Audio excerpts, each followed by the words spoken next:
Hola a todas y todos quienes me regalan el grandísimo favor de su atención. Hoy quiero compartir con ustedes una columna a la que titulé El clasismo que infecta todos los debates.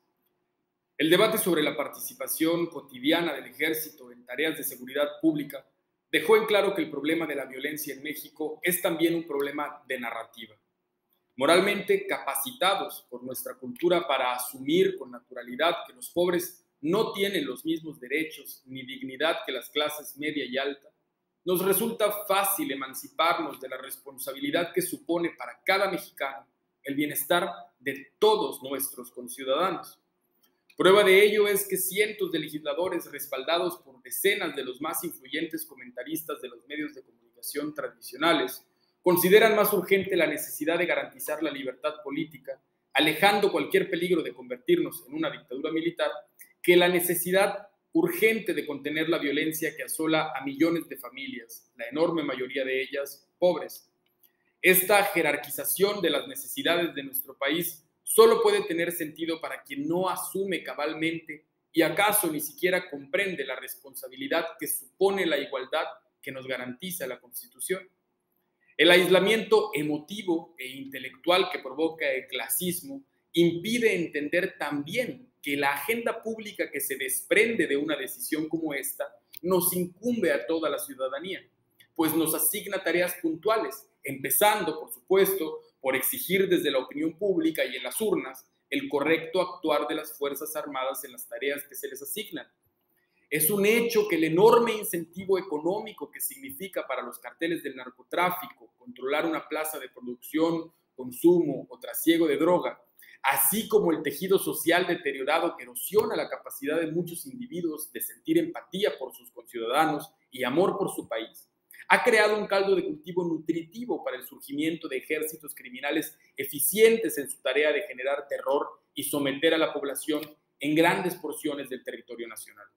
No podemos obviar las condiciones que hacen del crimen organizado mexicano una amenaza mucho mayor que la que representan las bandas criminales de otros países en donde las policías municipales bastan para enfrentarlos.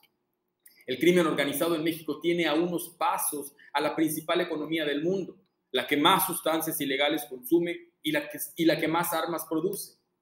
El poder de los ejércitos del narco no es proporcional a la incapacidad del Estado mexicano para contenerlos, sino a la irresponsabilidad social que hemos demostrado en todo el continente frente a problemas que trascienden las capacidades de cualquier Estado, como el clasismo y el racismo, que fortalecen las estructuras de la desigualdad y por consiguiente del resentimiento, la falta de solidaridad, empatía y compasión. Nuestra incapacidad para comprometernos a fondo con la narrativa de un país y un continente igualitario ha generado las condiciones perfectas para que el odio y la ilegalidad armen ejércitos tan poderosos, o acaso más poderosos, que aquellos surgidos de la ley para defender a las y los ciudadanos que son regidos por ella de cualquier amenaza.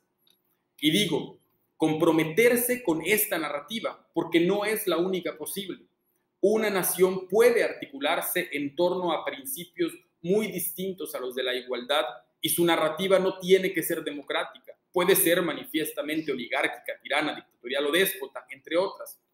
¿Cómo serían las naciones surgidas de aquellas narrativas? No incumbe a este artículo. Lo que es indispensable para este argumento es enfatizar que una nación que no se compromete con la narrativa que subyace sus leyes y sus principios está condenada a colapsar por incongruencia. En México basta con ver la televisión pública, los anuncios en los centros comerciales o escuchar una conversación entre amigos de confianza en los distritos de mayor poder adquisitivo para darse cuenta de que estamos muy lejos de contarnos el México que nuestras leyes, letras sobre el papel a fin de cuentas, pugnan por hacer realidad.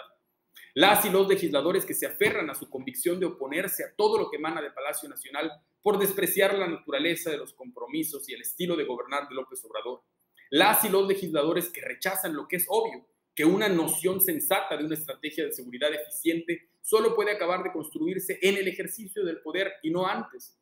Las y los legisladores que deciden menospreciar el poder del pueblo de mandar a través de su gobierno y de mandar sobre su gobierno están traicionando la voluntad de la mayoría que respalda al presidente de ayudar a quienes más sufren la violencia con lo mejor y más capacitado del Estado, nuestras Fuerzas Armadas. Esas legisladoras y legisladores traicionan la narrativa de la igualdad. La mayoría que respaldamos al presidente no apoyamos ciegamente la permanencia de las Fuerzas Armadas en las calles. Lo hacemos de manera informada después de ver la lealtad y eficiencia que han demostrado en las tareas que este gobierno les han encomendado. Lo hacemos al mismo tiempo que les reiteramos en la voz de nuestro presidente que deseamos ser una nación anticlasista, igualitaria y democrática.